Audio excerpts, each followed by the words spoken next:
Sounds like dating to me. What's up, everybody? This is Fred Richani. We have right here via Zoom a very special guest who's already in the holiday spirit. He is starring in the brand new film, The Christmas Ring, which is streaming right now by the time you watch this. He's also one of the stars of the longest running Netflix drama currently on air, Virgin River. We're talking to the incredibly talented Canada's own Benjamin Hollingsworth. Benjamin, thank you so much for the time. How's everything going? It's going great. As you can see, Christmas spirit is alive and well at the Hollingsworth house. I love it. I appreciate the aesthetic and everything, and we definitely want to talk about Virgin River and your great career up to this point. But of course, at the time we're recording this interview, it is the holiday season. You wrapped up filming The Christmas Ring. It is out now for people to stream, based on Karen Kingsbury's book. How did you get involved with the film, and when did you realize that this script was for you? Karen Kingsbury, the producer, has a wide breadth of work. And I actually had never read any of her stuff, but I was familiar with her reputation. She's a New York Times bestseller. When I got the offer, they came in on a Friday night. It was for a Christmas movie that shot in Nashville in the summertime. And so I was kind of a little nervous about jumping onto this one, but Kelsey Grammer plays my dad in it, and it, Jana Kramer, who's the other female lead, she has a fantastic reputation too. So both of them being involved, and the script was really great. It was kind of, you know, decided to trip down to Nashville sounded like a good idea. And it seems like it certainly worked out. Had a chance to check out the film. We won't give too much away, but it is a very heart-wrenching story, and it involves a lot of different themes. Of course, faith, family, love, your relationship with your on-screen dad. It involves a ring, but not necessarily the ring that people may think when they first hear Christmas ring. Mental health. How were you able to juggle kind of all those themes and encapsulate that with your character? I think the thing is with any movie, you want to have depth. And with a Christmas movie, it's tricky because it's a fine line. You want to weave the emotional core of these characters, but you also are experiencing this depth and this conflict at a time where we generally associate Christmas with joy. And so through that duality comes a movie that's sort of timeless in nature, and it's kind of a nod back to the holiday or Love Actually, in a sense that it's not trying to just be a squeaky clean fun adventure, but because the Christmas spirit is involved with it, it kind of lifts it up a little bit and gives it that kind of early 2000s, late 90s, Christmas movie vibes. I dig it. Hey, I love a Christmas movie. People can definitely check it out wherever they can stream their films, available video on demand. So you mentioned you never read her books. Did you read any of her material once you did get the role, or did you want to come in kind of fresh and bring your own take? No, I did. So the movie's actually based on a book that she wrote at the same time as writing the script. So she was kind of adapting the script as she was writing the book, which is interesting. So the book hadn't been released. That was released in October, but I had access to it and she gave it to me, which anytime you get material like that in advance, especially a book, I find a lot of things, it's no accident that a lot of things are really good when they're based off of a book, because they end up having you have this Bible sort of like knowledge when it comes to your character, or when it comes to what's happening in the scene. There's an emotional core is literally written out for you. So you can go back to these pages and look up like, oh, this is this scene, and let me see, how different is it from the book, and what's in the book that I might be able to pull into the actual scene. So it was very helpful to have the book, and my wife read it to my kids. So this is a movie that literally anyone can see, like grandparents, adults, kids. It spans the gauntlet for ages. And so my wife actually read them the book like a nighttime story thing over the last couple weeks, and so they haven't seen the movie yet. They didn't get a chance to watch it in theaters, so they will see it when it comes out on streaming. So looking forward for them to have that journey. Very cool. And I love the fact that, and look, you're no stranger to doing different films, including involving romance. I believe you've done actually like, some Christmas stuff before. Mhm. And it's nice to see that all these years later that people still love a good Christmas movie, a good holiday themed movie and everything. And then also on top of that, you're in Virgin River, which is the longest running drama on Netflix in a time when maybe shows are getting one or two seasons. It's kind of sink or swim. How does it feel to kind of be attached to these really acclaimed productions that are kind of bucking the recent trend we're seeing in Hollywood? It's a blessing for sure. As an actor, any chance you have to have, a consistent job, it's very, it's a rarity, especially as you said, in the current climate. Shows are getting one, two, three seasons max. And so to be on we're going to start our eighth season here in the spring. And we're officially, like you said, Netflix's longest running series, which to think that that's on the biggest streaming platform in the world is yeah, no small feat. So I don't take it for granted. I'm very grateful for it. All the fans across the world that see the show, it's been kind of overwhelming. I never thought that I'd have um so many people coming up to me at all wherever I am or whatever time of the day it is, in many different situations. But it's something that I don't take for granted for 1 minute. I love it. And yeah, you mentioned like eight seasons. That is crazy, and that's a crazy schedule because the show's been on now since I believe the 2018, 2019. So it's been on for quite some time. Pretty active film schedule. Of course, you're also a husband. You're also a father of kids, and you are also doing movies and other projects on the side. How do you balance your day-to-day life? I don't know if I can. I think a lot of the time it's just reactionary.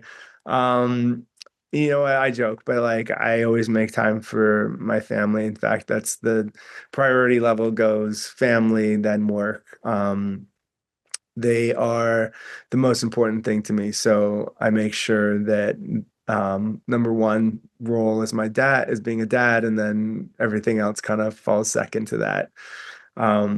But yeah, it can be challenging at times. I try and bring them places that I film. So I brought them to Nashville, and whenever I'm shooting Virgin River, I bring them up here, and wherever I go, I try and bring them because it helps me as a person, but also as an actor to be able to come home after a long day and get like a hug and "I love you, Daddy" goes a long way to recharging the batteries. And if you don't mind me asking, how long you been married for? 13 years. We just celebrated our 13th wedding anniversary on November 10th. Oh, wow. Congratulations. God bless y'all. So that leads me to my next question, which is how important is it to have a partner or even just like somebody in your corner that kind of understands this life and understands this career where at times you do have to have a little bit of tunnel vision? Yeah, so Neela and I met when I was at kind of like a low point in my career. I had just done The Joneses with Demi Moore and David Duchovny, and I had then was doing a series called The Beautiful Life that shot in Manhattan that Ashton Kutcher was producing. And that series only had two episodes air, and then they canceled it. We were in the middle of shooting season seven, sorry, episode seven, big difference, episode seven. And in the middle of the day, they told us we had like 30 minutes to leave because they lost the insurance on the set. So that was something that was took a while for me to snap out of. I really like as a young actor, I was 23 at the time, trying to comprehend what just happened. Literally, my career had gone like I got out of theater school and it just took off, and then like within the matter of minutes was all of a sudden halted.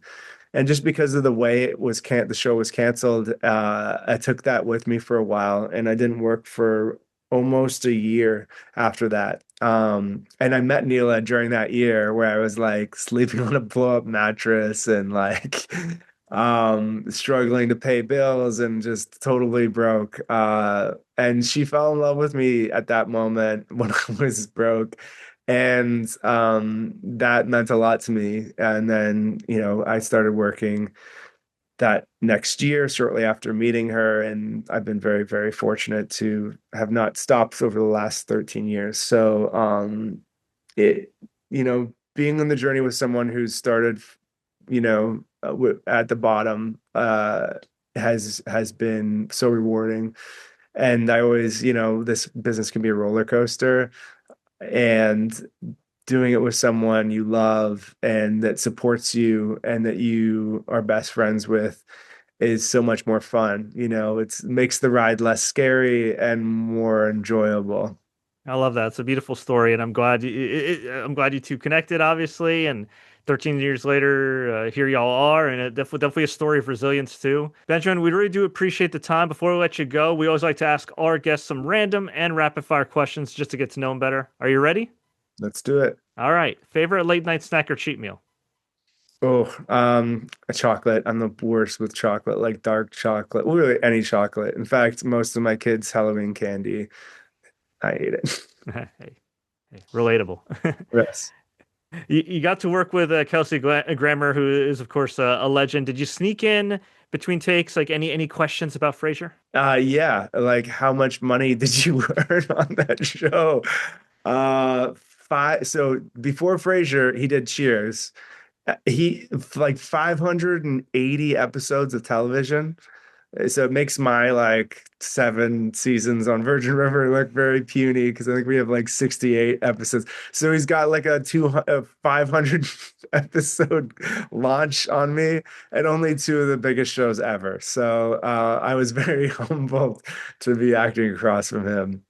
And I think he also does he still get checks for syndication as well? Like those shows are still Oh running to yeah, this day. yeah, yeah. Especially with with yes, yeah, absolutely. Yeah.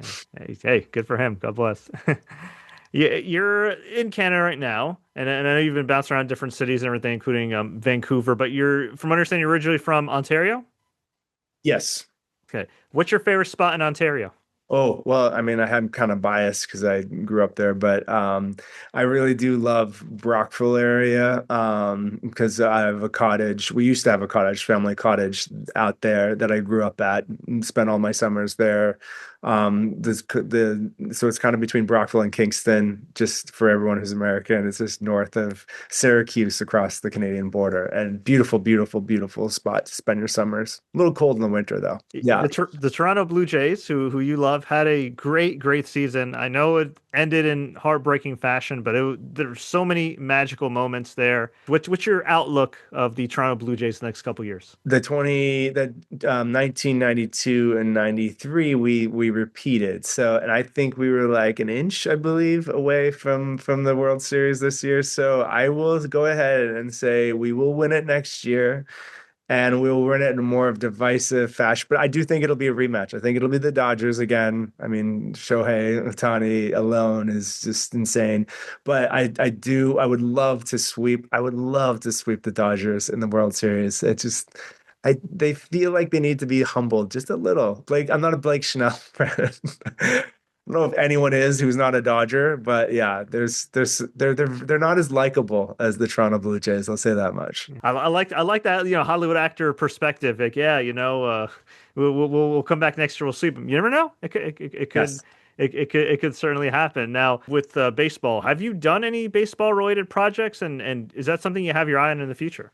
Oh, I would love to do one. No, I haven't, not yet. I actually haven't done any sport related movie, which is strange because I play hockey, I golf, I do a lot of different sports. So, would love to do one though.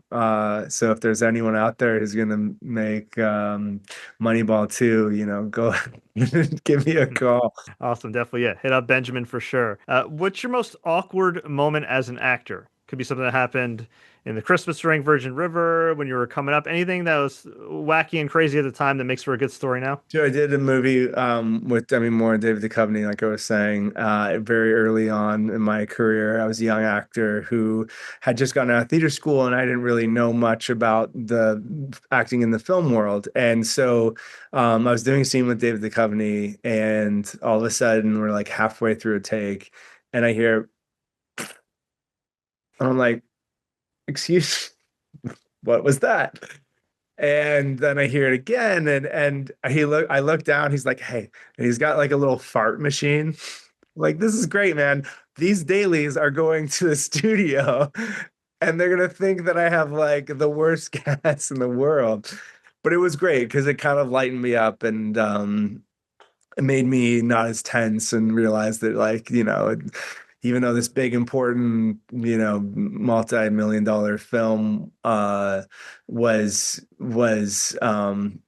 important, it wasn't the end of the world. And so, like, it just kind of lightened me up as an actor. It was really, really good. But also I was like, can we just have the subtitles when we send this to the studio, that it's like, David Duchovny had a fart machine. Benjamin Hollingsworth does not have really bad gas. Well, that's funny, but it is kind of awesome though, because it did set the tone. It did probably keep you a little bit calmer, especially as a younger actor at the time.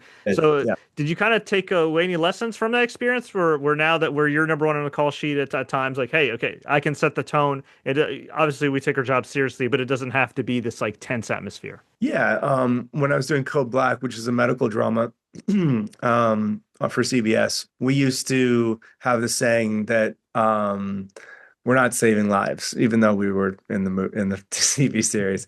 They were making movies, not saving lives, and so it's just one of those things that when I'm a number one on a call sheet and I'm doing a project, I try and lead with kindness and grace and generosity. And people make mistakes all the time, and I think the kindness that I was shown early in my career, I'm paying it forward, or paying it back, in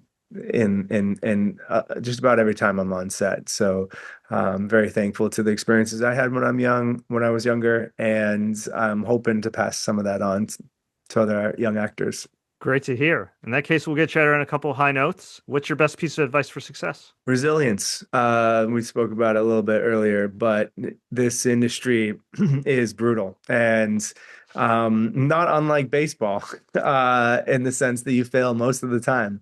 In fact, if I had a 33, or if I had, even if I was batting like a 170, I'd still be doing really, really great as an actor. So, you have to be able to pick up yourself off the ground, and shake it off and go back at it, because for every job that you see an actor do, there's likely 25 that they were told no for.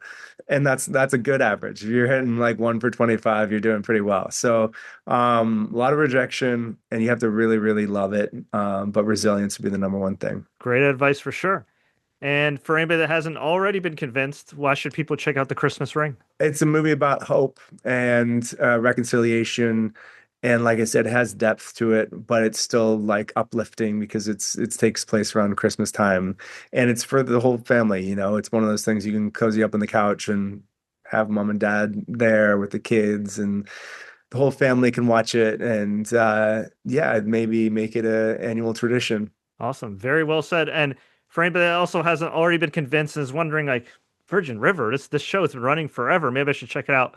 Why should people stream Virgin River on Netflix? It has to do with community. And I think it's a kind of throwback to yesteryear, when we used to know our neighbors more than we knew random strangers on the internet. And now it's kind of flipped, and in a weird way. And we know more about these people on our phones than we do about our own neighbors. And so this is a time where it's an idyllic town where everyone looks out for each other. And it's kind of like apple pie entertainment. And I mean that in a good way, because we're not reinventing the wheel. American pie, apple pie is very, like, timeless and very Americana. But when done right, apple pie is pretty much good any day of the week. Awesome. Great sales pitch there. Everybody could definitely check it out. Of course, The Christmas Ring, streaming video on demand, and Virgin River, all the seasons streaming on Netflix, with season 8 pending, which is pretty exciting stuff.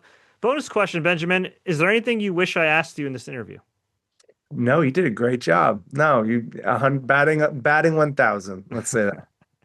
You're the man. Thank you so much. Well, before we let you go, where can we find you online? And if you're allowed to talk about it, where can we find you next? I can't say what I'm doing yet next, but I can tell you you can follow me on Instagram. It's at Hollingsworth, the letter B. And then on Facebook, I just have my Facebook page, which is just Benjamin Hollingsworth. So yeah, check it out. A lot of family content on there. Awesome. Well, Benjamin, thank you so much for your time. Best of luck and everything. Looking forward to seeing the Christmas ring make its rounds on streaming. And hey, best of luck to the Blue Jays next year as well. Yes, go Jays. Great chatting with you. Happy Thanks so holidays. much.